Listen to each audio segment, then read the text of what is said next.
Hello, beautiful people, and welcome back to another episode of Two Girls, One Doc. One Doc. It's your girl, BD. It is Fourens, the foodie. And we are back with We're part back. 2 of this disgusting guy. Yeah, this is where it ends, thankfully. Thankfully. I am drinking today, but I don't know what I'm drinking. It's a rosé. It's Portuguese.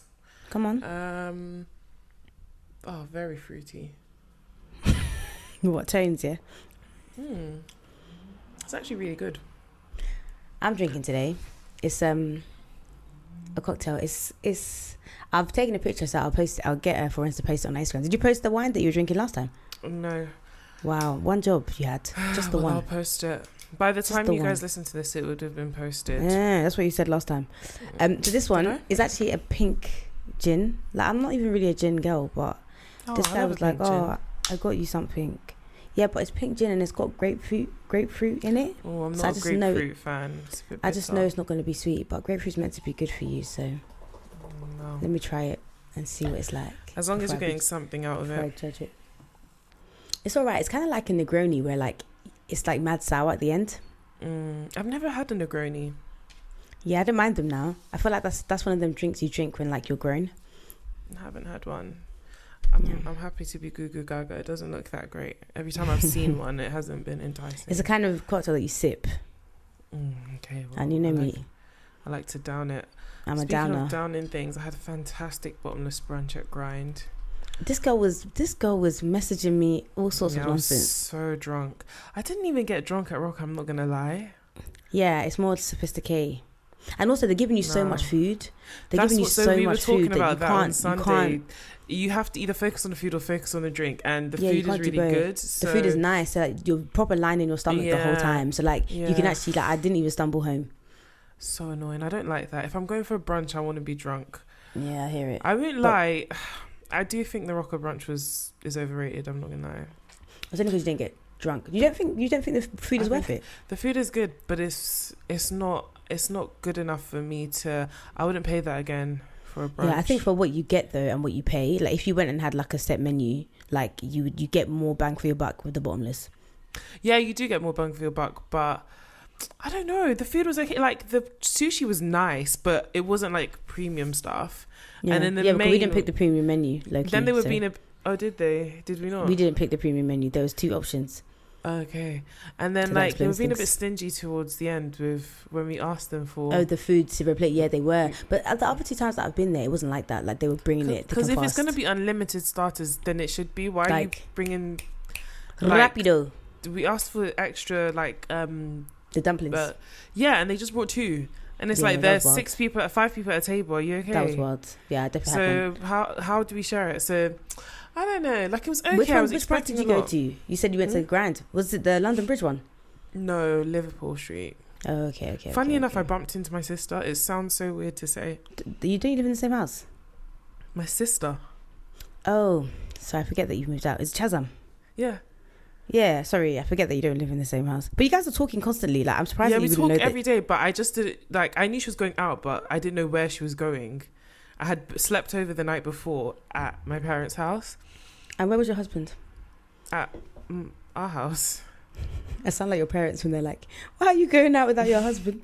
They asked me like 6 times, is he okay? And I'm like, bro, he He is grown. a child. He's more grown than me.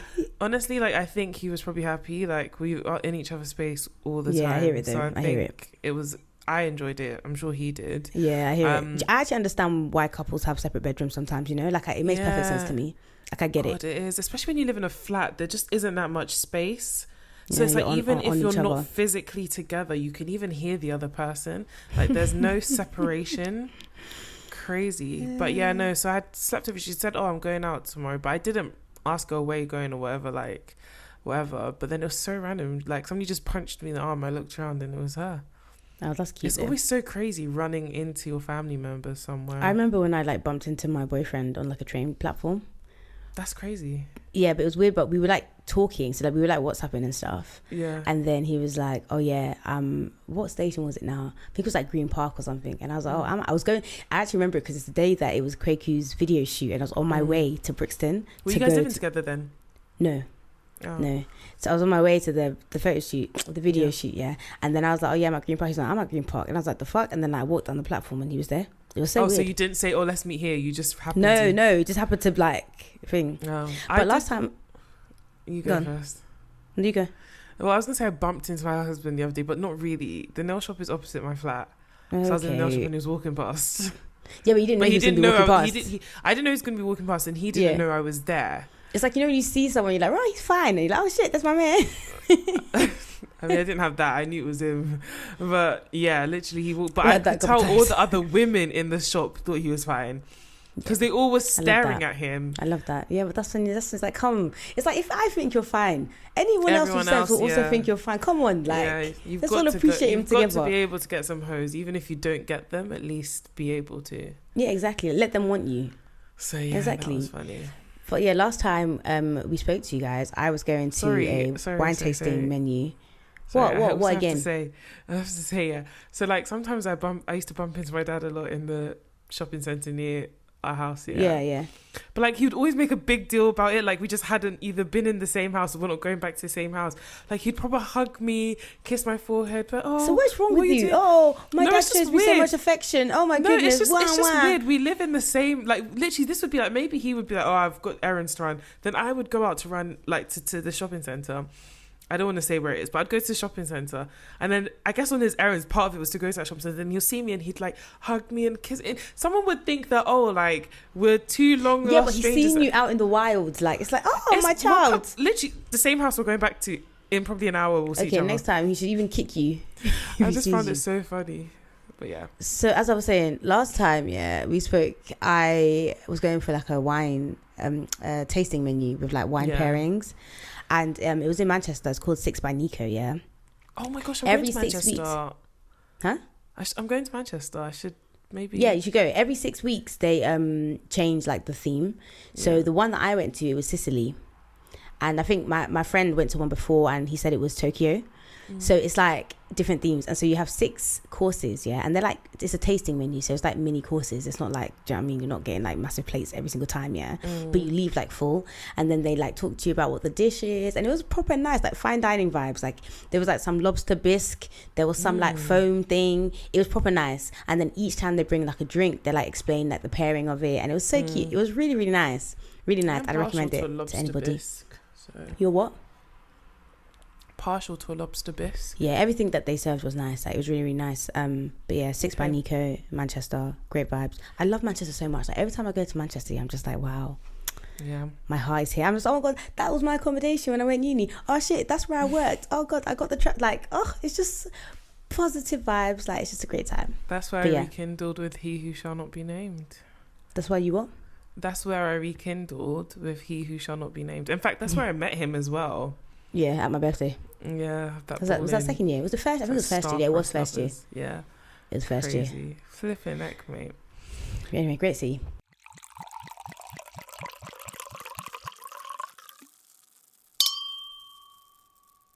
So yeah, enough waffling.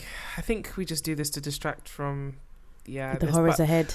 As I said, I really did enjoy this documentary, but again, I watched it on like 1.5, 2 in some places. So maybe if I'd watched it on normal speed, I wouldn't have liked it so much.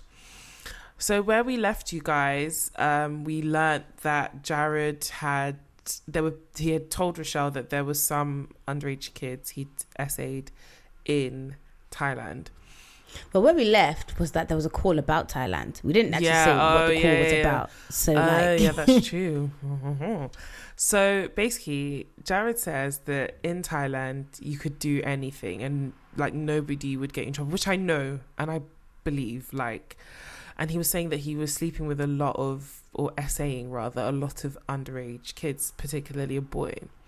So Rochelle says after this conversation, like one particular like 10/11-year-old boy. Yeah, but like repeatedly, that's crazy. We never know who this person is. So Rochelle says after conversations with him, she like threw up, and she was obviously emotionally distressed. So the FBI says Jared can't be arrested because they need like rock solid evidence of a crime, because the way things are now, everything he's saying to her, he could easily say, oh, it's just a fantasy. And whilst you're problematic, if no crime is committed, we cannot like arrest you just based off of some twisted fantasy. So we go back to Hannah and Christian, and Hannah says there's a friend she had that Russell was adamant Jared had to meet, and they all go out and meet, and she didn't understand why it was so like important for this person to meet, but they all go out, and then Jared starts sending like excessive messages about this person, saying that he wants to have sex with her. Yeah, the friend is 15. Like, remember 15. Hannah and Christian are like the stepdaughters of Russell Taylor, who is like the who works with Jared.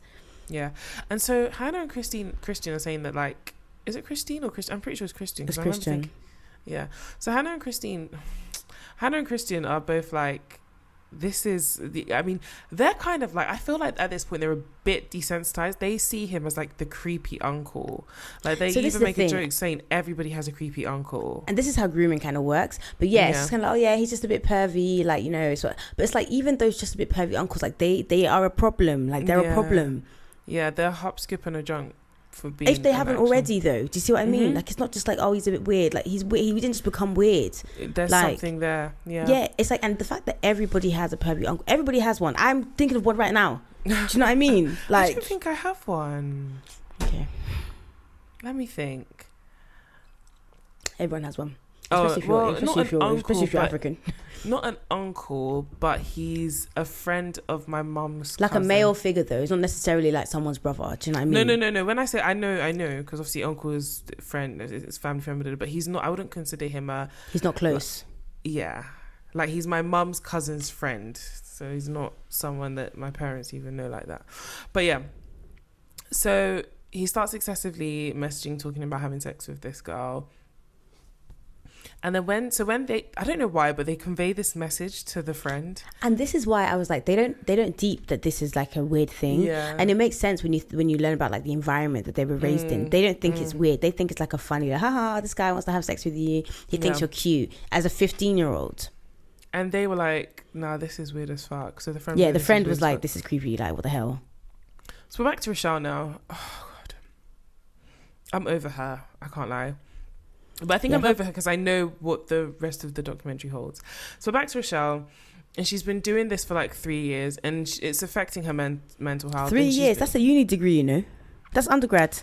Honestly, it's affecting everything in her life. She's been keeping this diary of her conversations with Jared, and her daughter finds it, and it basically leads to a breakdown in her relationship with her daughter. So she's at this point where she's like, I'm at a breaking point. I need to stop. Like, I can't do this anymore. I need to get me out. Like, it was fun before, but it's not fun anymore.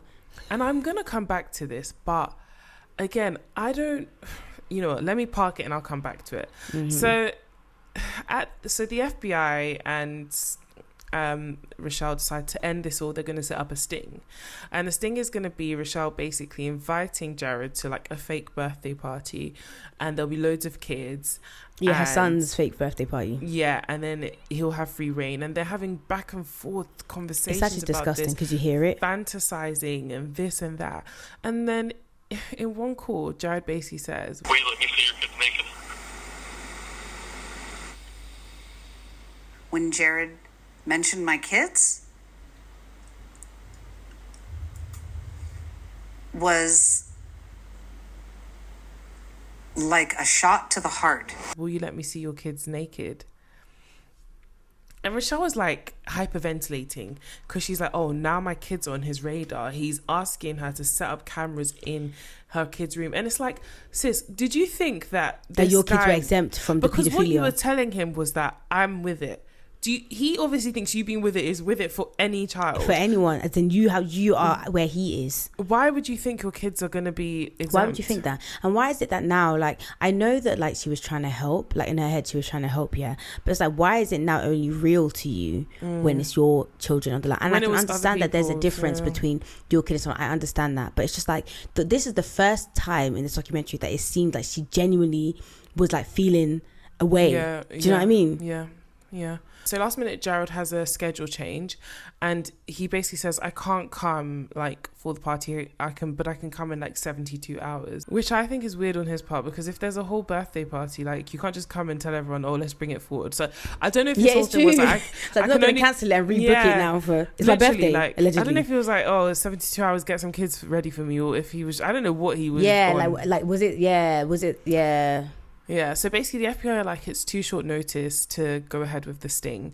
And again, even with that, it's like, even if it wasn't short notice, wouldn't he wonder why you could easily bring forward a 72-hour, like, a birthday party? That's what I was thinking. Why would you change it? Yeah, just like, it doesn't make sense. Like, wouldn't that I would be suspicious? Exactly. So Rochelle says she's really petrified of Jared at this point and what he's going to do to her kids because they're on his radar. And there's this, kids that you introduced him to, anyway. There's this reenactment of her screaming into the pillow. I don't know if you saw it. The reenactments, it's like they just got worse. And it was just so funny. Like, and her hair was all like messed up and she was sitting on the thing and I said, all right, girl. So she's having breakdowns, saying her life is spiraling out of control. And then we pan to a news clip and Russell Taylor has been arrested on the accusation of producing and possessing child pornography. And that's where episode 2 ends and we go into episode 3. So it's 2010 and why did I say that? That is so weird. It's 2010 and Rochelle, which was only last year. That didn't sound weird to me. No. 2010. Whenever people say 2022, no, I'm like, it's 2010 is fine and then it's like 2011, 2012.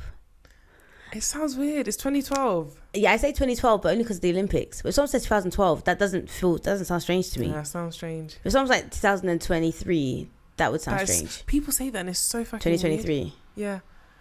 So it's 2010. Actually, now that sounds weird. It is weird. I don't know where the shift is, but 2010, okay, I get it. But like 2010 doesn't sound weird. So I think is when it became 2020. Then it was like 2021, 2022. But you can't say 2019. Yes, you can. You exactly could. Nah, I'm sure in the podcast you said 2016. Oh, 2016 we would have said. Yeah, that's mad. You can't say 2019. Do you know what it is? I think it's about how wordy it is. That's where the shift is. Because 2010. But 2000 and... Oh, it's very heavy. But 2009. But it's... Oh, I don't know. Yeah, exactly. But it's definitely not 2019. That's... If one thing is true in this world, that one is true. So 2019, 2018, 2017, 2016, 2015, 2014, 2012. 2014 is fine, I think. 2012, you'd say 2012. Yeah. 2013, 2013. No, it'd be 2013. 2013. Maybe start from the teens. Because it's 2011. No, but 2011. But 2011 sounds weird. It sounds 2011. Weird. It's the teens. Maybe 2012 it started because that was the Olympics. 2012 Olympics. No one said 2012 Olympics. Oh, maybe they did. That didn't sound too bad. What is the truth? My mind is bending to a pretzel. Okay, so... It's that year. It's 2010, however you want to, whatever. And Rochelle's basically lost touch with Jared because she's basically like breadcrumbing him or whatever it is. Because she says like he's like on meeting and like he's not meeting. It's like an extended link.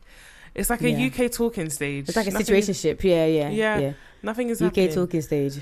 So she gets frustrated and she goes to her local police because she wants to turn in the FBI for not taking action. So you want to turn in the FBI, the higher authority. So Sarasota, Florida police. Or got to their direct report. Does it make sense? I don't think it's their direct report, bro. Sarasota, Florida in fact, there are many police. reports removed. This is what I'm saying. Many reports removed. So you're going to go and tell on me for what? And then they even say, oh yeah, well, like, because he hasn't committed a crime in that state, they can't do anything. Of course they can't. So what was it all for? What was the reason? So we meet Chris, who's a detective with the Sarasota Police Department. And they have to show her on her bike. I don't know why they show her mounting her bike. Is of absolutely no relevance to this story at all. There's so many times they had all this like B-roll, these like random scenes, and I was like, if you cut all this out, like, to be fair to them, the documentary didn't feel like it was dragging or whatever. Yeah. But if you cut all those things out, this could have been 2 episodes. Yeah. But it's more so just like, what's the context of getting that? Like when they had the guy on the skateboard, what did they tell him? Why did they think it was relevant? How did they... Yeah, it's B-roll, innit? It's to kind of like just make it like, oh, this is what this guy does, or this is a bit more about this person without explaining it to us.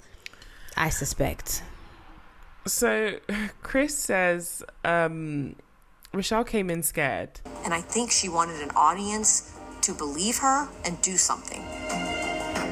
And I would have just left it as, and I think she wanted an audience. Yeah. Because that's what she wanted. It wasn't about, because, so her whole thing is that she's really scared about what Jared's going to do to her kids. But she's admitted that they've stopped speaking. So if he's going to do something, he would have done it when he actually had access. He can only do it with your access. And you have stopped speaking to him. So why are you scared? So it's all giving main character. And she does something else main as character. well. The whole thing is giving main character. Even her going to the other police department is giving main character syndrome. It's like, you know what? I haven't had attention in a... I think it's partly that, but also it's like I understand that there's actually a part of Rochelle that's very concerned, and it's like, oh my god, you're around all these kids, but I would blah, go blah, as blah, far blah, as you're dangerous. saying that I don't think so. But maybe a little bit. I don't think that's the majority. I think a part of her felt that way, clearly. But it's like, you've already done what you can do. Like, at some point, you have to take yourself out of it. You could have been anyone else, and the FBI would have done the same thing. Do you know what I mean? Like, if really it's about like the result, it's kind of like Dan Schneider and the whole like Dr. Cleggett thing, right? They were like, listen, you've told us we're doing our thing. You need to step back now, because you're gonna now like you're gonna obstruct this investigation. Yeah. And it's like, if you really cared about the investigation and getting the right thing done, then you would chill, like I'm telling you to. Yeah. I'm surprised. I feel like if this was any later in life, like if this happened in like the 2020s, she would have gone to fucking TMZ, or she would have gone on Instagram and done a live or done something. But that just wasn't available to her at the time. Wow, you say that. So Chris calls the FBI and they confirm that there's an active investigation. And Rochelle threatens to play her tapes on her show, but is advised not to do so. And it's like, bro, who do you think you are? Like, exactly. You're holding all these people to, like, who do you think you flipping are? So Rochelle starts to say she feels like she's being watched by the FBI. And then the FBI raids her station and her home, and they take everything. Like, they all say the stuff raid. she didn't. I think that they're trying to make it a lot more dramatic than it was. I mean, they took things from there and left. There was no one knocking down the door. There was no It wasn't drama. It was just they calmly walked in and walked out with boxes and phones and things. Like, if that's a raid, cool. Technically, it's a raid, but they were making it out like it was some big like Vio. It wasn't. And they told her to shut up. Tell my man shut up. So Rochelle says she gets sick and it's from the stress. Meanwhile, Jared gets married in 2013. And it's weird because I thought he was married before, so I'm confused. That's what I thought. But I think they mentioned that like he got married as a result of the fame, but they didn't say when. And he's worth $50 million. And he's been in 300 commercials. Now, listen, when they said this bit, I was like, do you know what? I need to publicly apologise to Fourens, yeah? Because even though last episode, I was like, yeah, I get what you're saying. I am actually now on the other side of the fence. I am on the side of like, how did this guy become so famous? $15 million. And I'm not saying... Lost weight. Just because you lost weight eating sandwiches. Like, the thing is, yeah, the American dream and all of that, people coming from nothing and making it, I am here for it. Make it, yeah? But how can somebody make it this much from losing weight? That's why I said they're easily and entertained. It's not like he was doing, like, if you told me, okay, he invested, he did this, he did just adverts. How many times are you gonna run the same like gimmick? Oh, this guy lost weight. Rinsing it to 300 commercials. It's crazy. Now, Subway have had a hard time though, because Jussie, this man, like, Subway has not been affiliated with anything good. Going into administration. No, but like they're closing down a lot of stores. Well, we had this conversation last time. What, here or everywhere? Everywhere. But their model doesn't really make sense anymore. Why? Just a sandwich shop. Most places. It's always just a sandwich shop. I know, but most places. But then they were doing it in a time when the fast food market wasn't that saturated. Like, really and truly, but they still have the healthy side of things. Like, if you want to like fast food but you want to be healthy, that's what Subway offers, and no one else really does it like that. Like, McDonald's will give you a salad in that, but no one's going to McDonald's for a salad. Yeah, but they also have actively healthy focused food places like Joe and Juice. Do you know what I mean? Like, how many times do you wake up and be like, ooh, I'm going to Subway? And I would never say that because I've never rated Subway. I don't even know I'm defending them now. And their sandwiches are hella expensive now. Well, not hella, but like when you actually deep it, £4 something for a 6-inch, like, that's mad. That's even more. That's more than an M&S meal deal. And M&S is like top tier M&S is lit. Oh, M&S is so. Oh, they have this club sandwich here. I dream about it every day. So good, so good, so fucking good. Right, calm down. I'm getting horny. I was gonna say, relax, close them legs, girl. No, I'm literally getting horny. So we meet Chuck Cohen, and it's so funny because when he's walking, we see the bottom of his trouser, and you can just tell the suit is ill-fitted. I could just tell because he's walking from the back. They catch him from the back, and he looks thick as hell. He and I looks can thick just as hell. tell that And the also, suit is it's that thing when like someone tells you to walk that all of a sudden you don't know what to do with your arms and it's just Yeah. awkward. So he's just walking, but it's just mad awkward and like it just pans up and it's just like, oh babe, like babe. But he's a I good get guy. they made you do this was creative license. I know that they said to him, listen, you're just gonna walk. Because remember there was that time, actually it's not remember, I was listening to some podcast that Rabia had, and she was talking about how she was in a documentary and she was like how they wanted to capture a scene of her walking to her car and they made her walk to her car so many times it just felt unnatural, like she just didn't know how to walk. Yeah, and it just felt weird. So I think that's what happened with this guy. I wonder what's going on with Adnan, by the way. Yeah. I don't know. So This gin ain't bad, you know. Okay, good to know. So he's Cool story, bro. he's in Indianapolis and he's like a police officer, and he learns that Russell Taylor is sending bestiality content, and investigators raid his house to find evidence. Bro, bestiality. Y'all are fucking animals. How can you fuck an animal? I look at my cat and I feel so much love. But you it's can't like, fuck an animal. It's actually abusing one. It's actually abuse. Like, but then also like logistically, like how do you get an animal to comply? No, dogs make sense. Not that I would do it, but it's in terms of like them as the animals. logistics physically. But I've heard that some women put like dog food on their genitals or cat food to get the animal to lick. And then obviously dogs, like because of their they've so you got guys can't see my face. Yeah, they've got and if a dog is big as well, it's got 4 whatever. So you just lay and then It's got what? Yeah. 4 hands, not 4 dicks. I was like, they've got what? 4 paws. Yeah. So if you lay, it will, because it's an animal. So if you put yourself there, it will penetrate you. Oh my god, that is crazy. It's insane. I watched a How documentary on do it. people get to the like? How did they get there? Like, how did they get from here to there? I don't know, mate. I really don't. This is so scary. I feel sick. This is disgusting.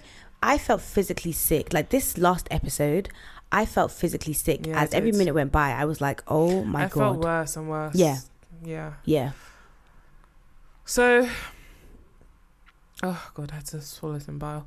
So Chuck says investigators did find images of an adult female in contact with an animal, and they identified the person in the images as Angie Taylor, Russell Taylor's wife. I screamed. And Thingy's mum. What's it? Yeah. Hannah and Christian's mum. I actually screamed. That was they did that well. That was a good mic drop. Not mic drop. And it was a good. Did they go back? Did we get detail about that?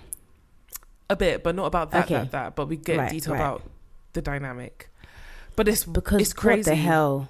Because if you remember, in the first episode, we spoke about how they were saying that when she married Russell, she changed from like this Christian. Yeah. Holier than thou, blah blah blah, to like she encouraging the daughters to like smoke and drink and being like the cool mom, quote unquote. So, oh my god, so crazy. But did you know that the mum that said from Mean Girls saying, "Do you want any condoms?" is Leslie Knope? That makes so much sense, actually. Now that you said it makes sense. But I'm but she looks old as hell. But then she does. She looks older than she does in Parks and Rec, and I'm sure Rec. Parks Yeah, and she Rec's does. after. Yeah, she does. Yeah, but maybe that was the vibe, like cougar, like not cougar, but like they probably Martin did dressed as something lamb to her, to make her look that way. Oh, do you know the voice? I hear it. When I found out, I screamed. I was like, "No!" Oh it's my her. goodness! It's her. Oh wow, I really love her. Like her and Tina Fey. Like I like them kind of like. Yeah, they're just unproblematic white women, and they are so. And rare. they just do what they do, and they're funny, and they live their life. And they live their life. They don't. Yeah. And it's so rare to find that. It's really rare. I really like them. Yeah. So they find hidden cameras in the children's bedroom, and Russell says he put those cameras there for theft, just in the kids. So you didn't worry about the cars, just the kids. In the shower, you want to see if they were going to steal what? The soap. And it was in intimate areas. So there were videos that he had watched of these girls showering, masturbating. Just when she said masturbating, I was like, I didn't even, because in my head it went to like, oh, them just getting changed or like, you know, whatever. But after and then when she was like, you us do in your masturbating, bedroom, I was like, nah, that's wild. Like that is insane. Mad. That is insane. And showering, can't even wash your ass without being looked at. Do you remember that TikTok of that woman and the guy, her husband, but it was his stepdad. He put the camera in the shower and she found out. Yeah. That is terrifying, man. And it also showed some of their friends, because obviously your friends come and sleep over at that age. Anyway, I'll get into that later.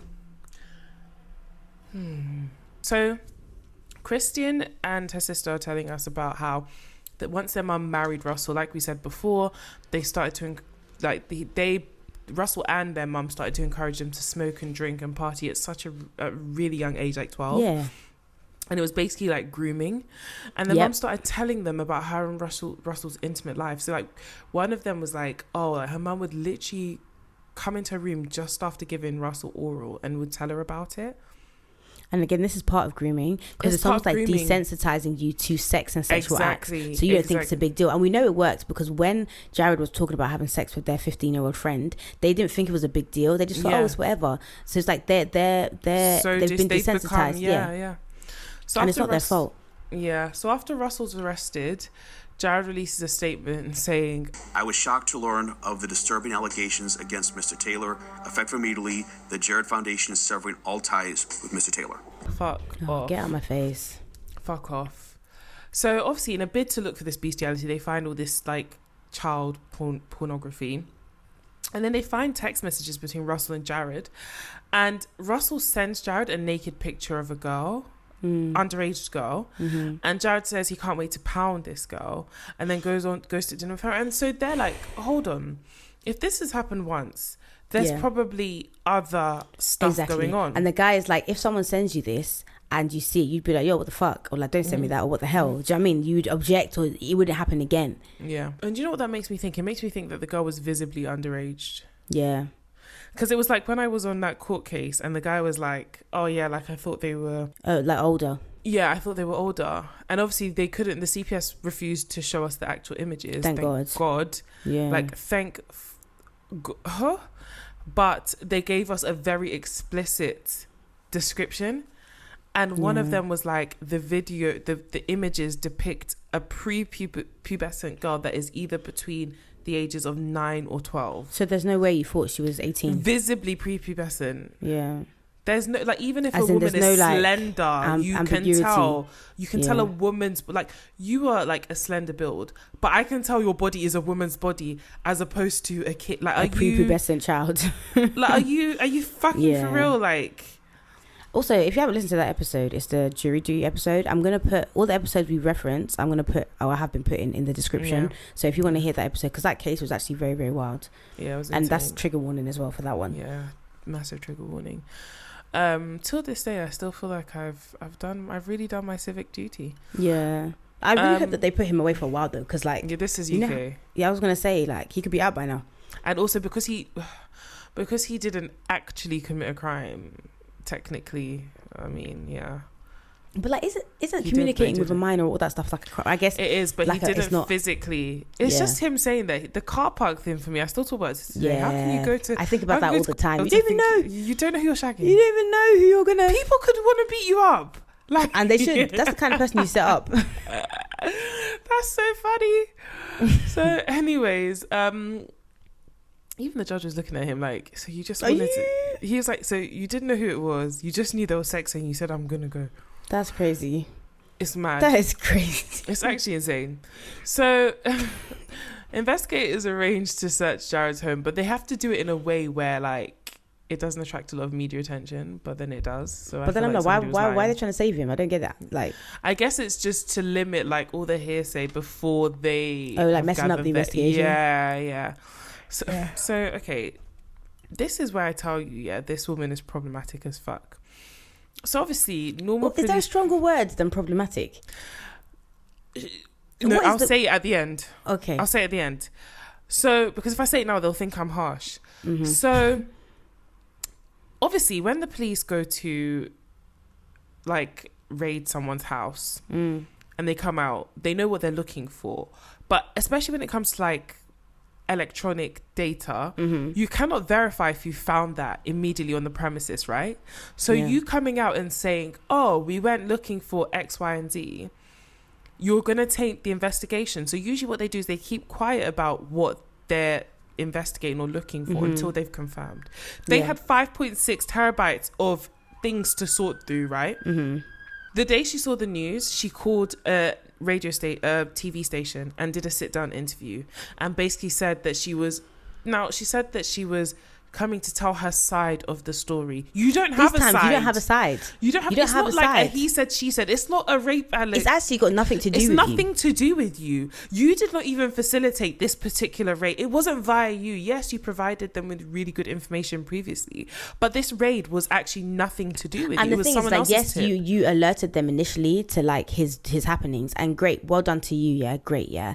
But like, that's it. That's where it should have stopped. You then have fulfilled your civic duty, yeah. You have done a good deed for society. That's where it should have stopped. Now you're making it about you, and you're doing a sit down, tell all interview. Tell all what? What are you telling? And why are you telling it? Did anyone mention your name? If you really care about your family and your kids, you would want to go and hide, blend into anonymity, become wallpaper. Exactly. If you really cared, you wouldn't want to take the investigation. If you were really so scared of this guy, you would, again, not want to be involved. You put your whole face out there. Because you don't even know if he's going to prison. So if he comes out and you've spoken, now what? Now what? Oh, God, I can't stand her. I don't think they... Maybe other people found her sympathetic. I did not. I didn't. We learned that Jared was leading a double life. I mean, it's not really knowledge. We assumed as much. I feel like this was his life, fam. Yeah, and then this was the main life. The subway thing was the side hustle. That was the side thing. Yeah, so he would travel for work, and he spent $12,000 a year on sex workers, which is fine. I mean, it's illegal, but it's fine. Yeah. But then the problem with this is that he would actively seek out minors, and he had sex with many minors in the US as well as the Thailand ones. So it's like going to sex workers and saying, oh, have you got any underage? And we know that sometimes children are trafficked, yeah, and they're underage and they're forced to do sex work. So it's not as if like, oh yeah, I'm a 14-year-old and I'm out here. Like, you're seeking. Even if you were a 14-year-old, it's not like I looked like I was 22. You were seeking someone who was underage. Yeah. And those sex workers, I can't lie. Why are you then being like, oh yeah, hey, yeah, I've got some. Can we all like use this? So Jared is charged, and thankfully, this is probably the most dignified thing he's done. He pleads guilty, and we learned that there are 14 victims. So everything happens in quick succession from here, and it's approaching the end of the documentary. His wife files for divorce and denounces him, as in ASAP. No, I would do the same thing. Yeah, I was like, please, all right, I'm out. Change my name. I don't know that man. Yeah. We learned that Subway did not act on any of the complaints that were made around Jared. They released a statement. I wish they'd gone into detail about this. Yeah, they said there was only one complaint, and it was non-sexual. But I don't buy that. So this bit really infuriated me. So Jared's attorney in some statements said that he had swapped food addiction for sex addiction. Piss off. And he'd be a good candidate for treatment. And one of their star witnesses even said that he could be rehabilitated because he had mild paedophilia, mainly 16 to 17-year-olds. What is mild paedophilia? What is it's like casual racism. I only raped her a little bit. Is it the one where you use garlic and herb? Like, what is mild paedophilia? It doesn't make sense. That police officer's like, hold up, because we have evidence that this guy is attracted to young kids, like kids as young as 6. And he was like, also, this is bullshit, because it's like, yeah, if you have one addiction and you want to swap it out, you don't suddenly swap it out and be attracted to kids. So they were saying that he swapped it to a sex addiction, right? And it's like, if you have a sex addiction and you are sexing adults, that's fine. A sex addiction. Do you know what I mean? Fine, but it's a sex addiction. It's a sex addiction, but it's not paedophilia. Yeah, this is not something you swap out. Like, ooh, what he has is a rape addiction. That's different. Now I like kids. It doesn't, the two do not follow. Like, you already had that. You had that in you. Like, and you probably just couldn't act on it because of your size, maybe. He wasn't able to go out. I don't know. He wasn't in a position where kids were trusting him. I don't know. Yeah, where people, it's like his celebrity really afforded him. Yeah, and the particular kind of celebrity. And the money. Do you think he could spend 12k on sex workers? That's true. Could you think he'd be flying to Thailand up and down when he didn't have money? That's true. So Hannah and Christian get told that their case is being reopened because there's evidence. So this bit is so heartbreaking. Girl, I'm sorry. If you are driving, you need to pull over. And if you have kids in the car, you need to chuck them out. Yeah, that's what you need to do. Oh my God, I'm so happy you said chuck them out. Yeah, just throw them out the window and continue driving. No, honestly, don't look back. No, for real though. Why has it gone dark? Because the TV went off. So there's no light in my. Do you know I was listening to our episode where we did the surviving death reincarnation one, and then the FaceTime froze and you were like, oh, I think it's one of the spirits. And I was like, I say some maybe, bullshit. I was like, maybe it's one of the spirits right now because you're in darkness all of a sudden. Yeah, I should turn on the light before I start. It's fine, I can see you. So, yeah. Basically, they have more evidence against their mum. So not just the bestiality, but... As if that wasn't mad enough. But she has their text messages of her saying she wants to have sex with the girls. Her children. And let Russell have sex with them. And she's also she was watching those videos of those girls. With him. And this is my thing. I just don't understand how anyone can just be a parent. Like anyone but can just have kids. Do you know what? I find this particular one strange because she seemed for all intents and purposes like she was a good mother before she met him. Initially. How do you switch to this extent? How it doesn't make sense. Like even if I'm going to be a bad mum, I might just start beating you. How do you become this way? Yeah, it's like maybe she too was sex with your kid. I'm not trying to make her out like she's a victim, but maybe she too was groomed. That's true, to especially some because they extent. came from nothing. He probably and now remember in the beginning they were talking about how they have this wonderful home now, everything's amazing, Christy. I don't know where it is they came from, but like now it's like maybe she's really not trying to lose that. And I'm not saying that like she was pretending to do. I think she really was in this, but perhaps it was a thing where I don't know. But either way, like it doesn't matter how she got there, and that's fucked. Like that's crazy to me. That is crazy to me. Yeah, we're near the end of the documentary. Finally, Michelle's children. Jared gets 15 and a half years in prison, so he's not going to be eligible to leave till 2030 something. And he's going to be registered as a sex offender, so it's over for him. And I know they're beating his ass in there, hopefully. Yeah, I actually read up. He got beaten up once. Yeah. Russell is in for decades, and the mum is in for a while as well. Yeah, Russell gets over 20 years. Yeah. How much did the mum get? I couldn't find it anywhere, but she's in for a bit. But she's in, yeah. She got convicted in 2021. Yeah. So Rochelle says her children have anxiety and depression, and we've seen her son sporadically in this documentary. He wasn't really relevant, so I didn't talk about him. But he basically says this is what lets me know there's more to this story than they've told us. He says that the whole thing had a really negative effect on everyone in the family, that his mum paid a high price for this, that it affected his relationship with his sister and his mum, and he was like, I don't really know how much I'm able. No. So he's like, I've moved to Taiwan, I've never been back to America since. And he's like, for many, many reasons. And he was like, I don't really know how much I can say. And that just let me... So here's my thing with Rochelle. I think she's not as innocent as she plays off. I'm not going to say it's wild to say like she's, like nonsense. I'm not going to say that, but I think she's not the innocent, heroic woman. I don't think everything happened the way that she said it happened. Exactly the way she said it happened. Because even when her daughter found the diaries and stuff and read them and then had like this breakdown, what were you writing? Because even if you're just narrating what's going on, he should look bad, you shouldn't. Yeah. So what did she see that made her have so much disdain? Why did your son flee? You? Yeah, for you. Why has your son fled to Thailand? Why does your daughter hate you? I get that this was very consuming in your life, but why? It seems like it's more than neglect. It's more than just, my mum neglected me for this cause. Yeah. And we'll never know, but it's suspicious. We will know one day, everything. I don't know. Thomas didn't seem like he was trying to chat. Someone might leak. What's that guy, Anonymous? Is that what they're called? They might leak the tapes. I wish that. I mean, I don't know. I guess for my own selfish reasons as a viewer, but I wish that the producers had like almost like prompted. When he said, I don't know how much I could say, just like prompted him a little bit, giving him the space to feel like he could say more, because he didn't seem like he was adamant. He wasn't like standoffish, like, I'm not gonna say. It was kind of like, I don't know how much I can say. Yeah, he's like, I want to say it, but I want to say it, but I don't know. And it's like, I just, and we don't know. We haven't seen everything that they filmed, but I felt like there was room there for him to tell us more. Yeah, maybe they'll give him his own documentary. Maybe he'll write a book. He looks dry as hell. I'm not gonna lie. I don't know, but. Yeah, I agree. Like, I said this last episode, I don't think that things happened exactly the way that Rochelle made out.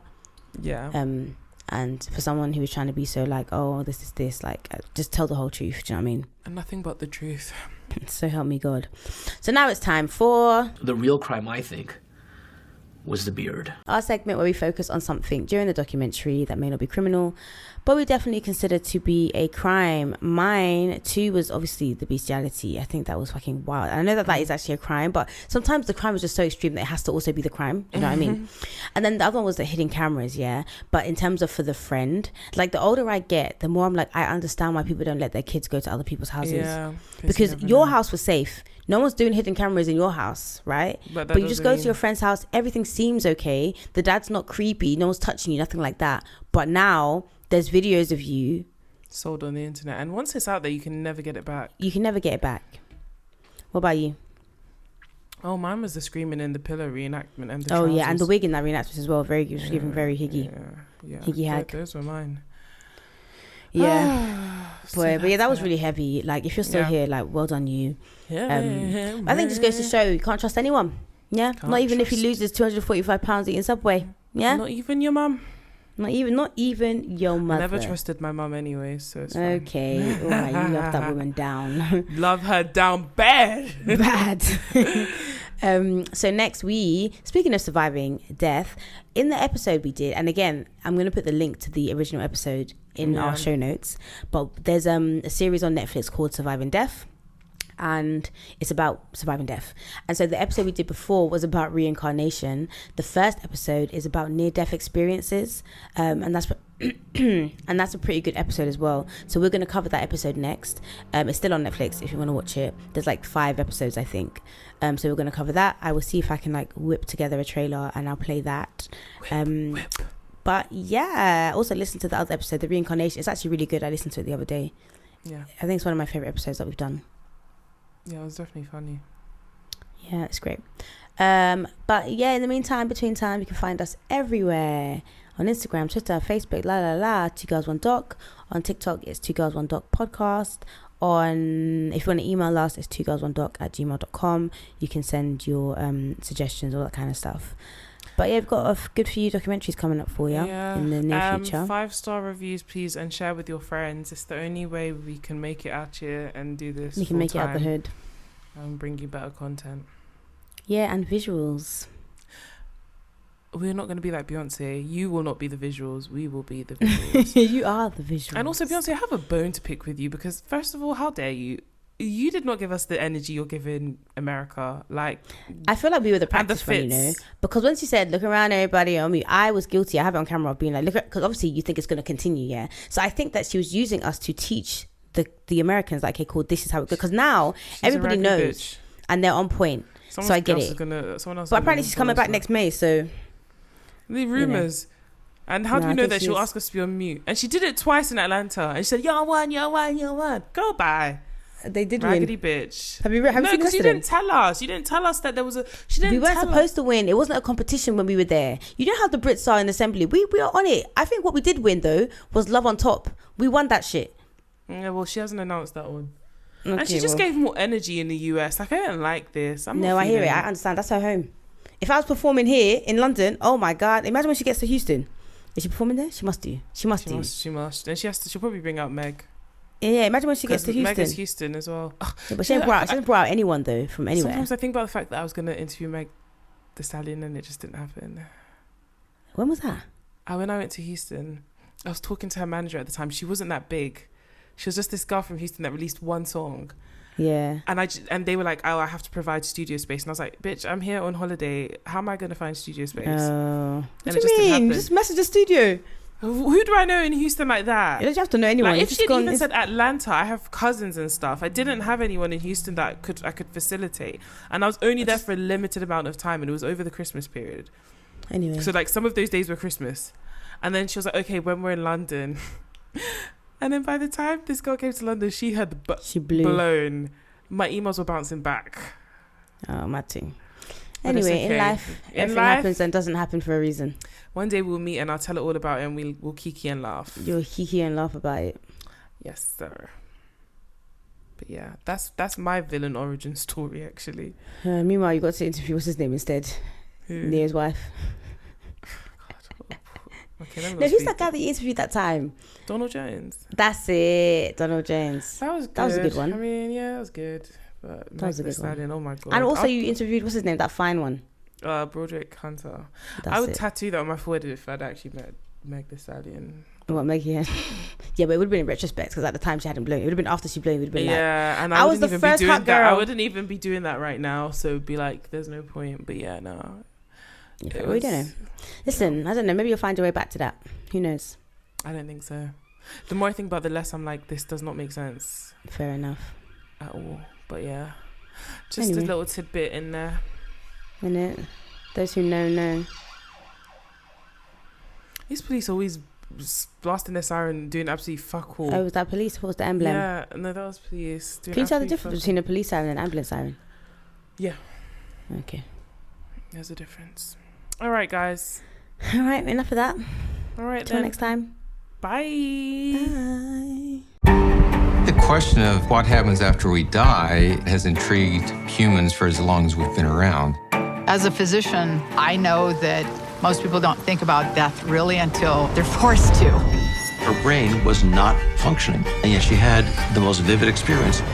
My near-death experience changes how I understand death. We think these people, they're gone, but they're always watching after us. Someone said, "What is your name?"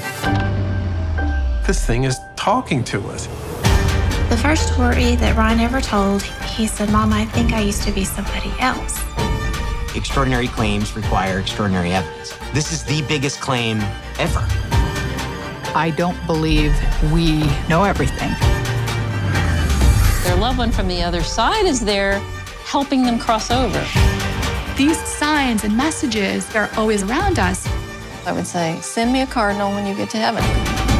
I can't explain it, but I know it was him. If this is real, people should know. It'd change everything. I think I'll be asking questions till the day I die. Again.